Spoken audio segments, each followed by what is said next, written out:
You are now watching the Queen Chioma.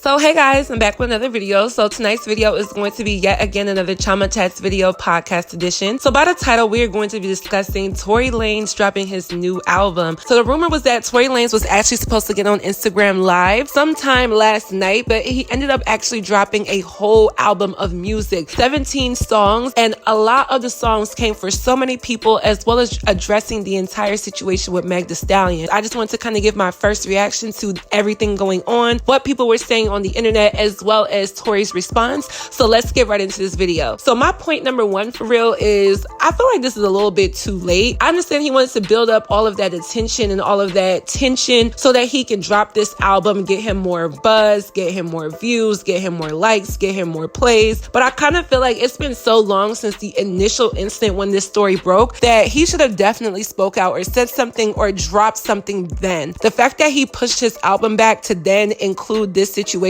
is very attention seeking to me, and I kind of feel like although it does work for music and selling albums in a moral compass way, I just kind of feel like it is a bit off. Now I will say I do think his songs were good. Like I feel like his music was hard, his delivery was good. Granted, his subject matter is always going to be controversial in a situation where people are favoring another individual, but for what it's worth, I actually did like a lot of the songs on the album. I won't necessarily be downloading all of them and putting them into my playlist or anything like that, but if we're being real, most of his songs on there were good beats, good song selection, good delivery, and he threw some shots. Let's talk about it. So I listened to the first couple of songs, didn't even get all the way through the entire album, and already he threw so many shots at so many different people. He talked about J.R. Smith, and he really came for J.R. Smith. And if you guys don't remember, J.R. Smith is a basketball player. He spoke out against Tory when everything hit the fan, basically in support of Megan, and he put out his own fair share of social media tweets and comments, and I guess Tory wasn't feeling that. Now, I find it funny that in so many cases we ask black men to check other black men, hold other black men accountable, and when that is happening, Tory Lanez doesn't necessarily receive the message and just say, you know what, buddy, I was wrong, or you know what, J.R. Smith, you know what, I'm gonna just ignore him and not put him in the song and not call him out. He really came for J.R. Smith. He talked about how he was a bench warmer, a bench rider. He doesn't do well in playing basketball, and it's crazy because for a girl who doesn't really watch basketball or pay attention to that much basketball, I've definitely heard the name J.R. Smith, so I would assume that he does pretty well in his team,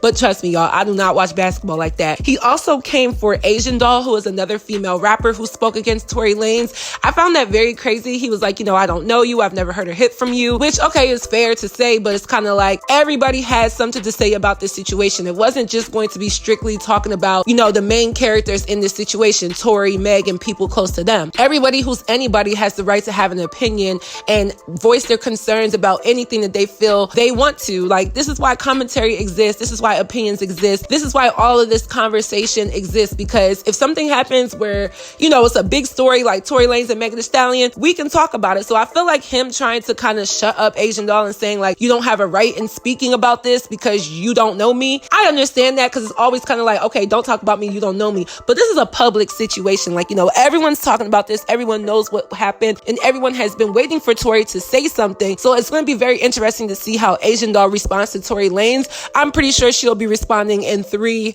2, 1. He also came for Chance the Rapper, which is kind of crazy to me because I kind of feel like Chance the Rapper is one of those rappers that most people like. He has a good reputation. He makes good music. He's not all the way, you know, hood booger, mumble rap music, but he also gives you some good tunes, makes good music, and kind of has like a hybrid of both. So for him to come for Chance the Rapper was kind of like, okay, nigga, like you kind of going a bit far now. You think you have so many ops just because people are calling you out and making you be accountable for your shit does not mean you have to sit here and make songs and put them all in there and throw hella shots. But you know, this is the music industry. All of that is going to help promote music, sell his songs, and basically just promote this album so that it can make people like me and you talk about it and listen to videos and watch videos about it. Now, what I did find interesting is that he did come from Masika. Masika is the girl from Love and Hip Hop. And I mean, he did speak a little bit of truth in what he says. You know, he was like, Masika, you're weird for basically faking being kidnapped to promote her OnlyFans. Now, she did do that. She made a video on Instagram basically crying crying. She was tattered up, had fake blood all over her,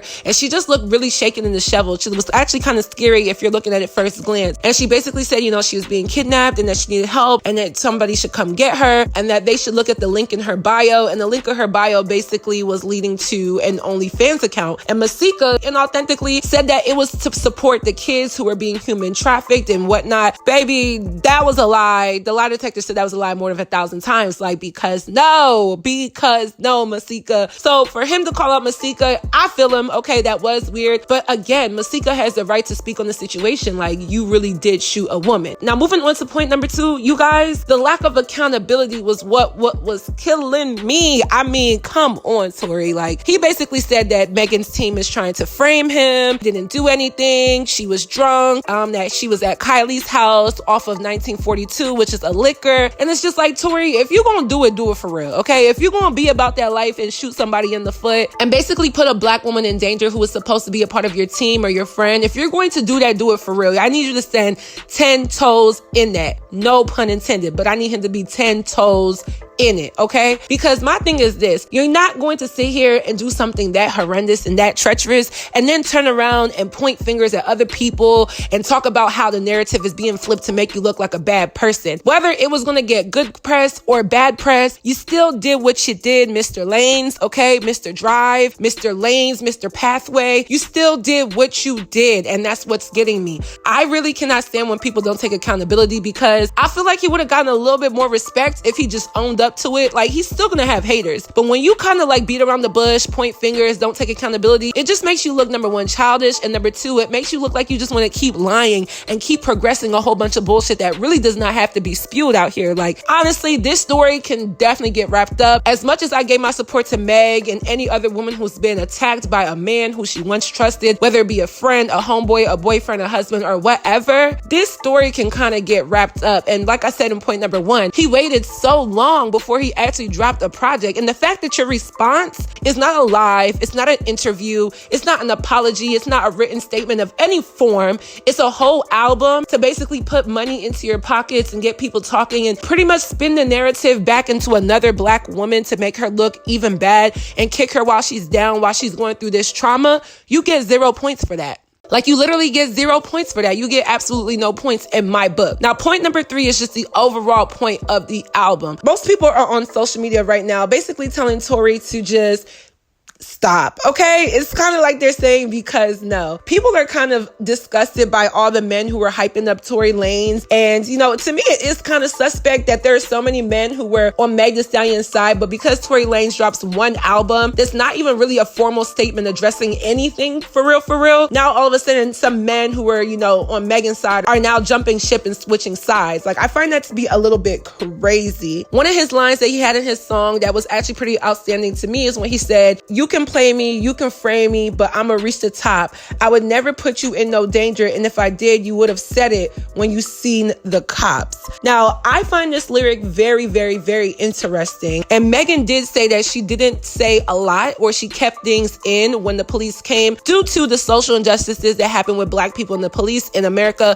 as well as the fact that she was scared. So I don't know if he's just trying to create controversy or if we should really look into why more has not been said, because that's been the question around this. We support Meg. What happened to her is bad, and we don't like the fact that she's suffering from this, but why did you protect Tory, and why wasn't more said is what people have been questioning from the start. It's literally put people in the middle. Some people are still neutral on this situation and basically are saying, you know what, I'm not going to pick a side because I don't know what side. To me, at the end of the day, the woman was harmed, and obviously the bullets didn't come from out of thin air. So we have to put the blame on the person who obviously pulled the trigger, Tory Lanez, as well as the person who took months to respond to the situation by dropping an album to do so. I find that so crazy. I really didn't listen to Tory Lanez as much before this album. I definitely liked a lot of his songs. I liked all of those remixes that he did, the Controller and all of those things. He does make good music, let's be real. I feel like some people are giving him a little bit more flack just because of what he did, but if we're looking at the music, the songs were good. Okay, the album was good. I can't hate there. But to me, the lack of accountability and this whole trying to create this controversy to create more and more and more of a situation and a story that really does need to be deaded at this this point if neither side is going to provide the public with the actual authenticity of the truth. I kind of feel like this is just dragging it and he's really just reaching. So overall, what did you guys think of Tory Lanez's new album, Daystar? I definitely think one of the funniest parts of the entire album is when he spoke on his height. As you guys know, when this all started, there was this huge rumor or this huge joke going around pertaining to Tory Lanez's height and how he's only 5'2". He actually wanted to let y'all know that he's actually 5'7". So just in case you cared, just to let it be known, Tory Lanez is 5'7" and not 5'2".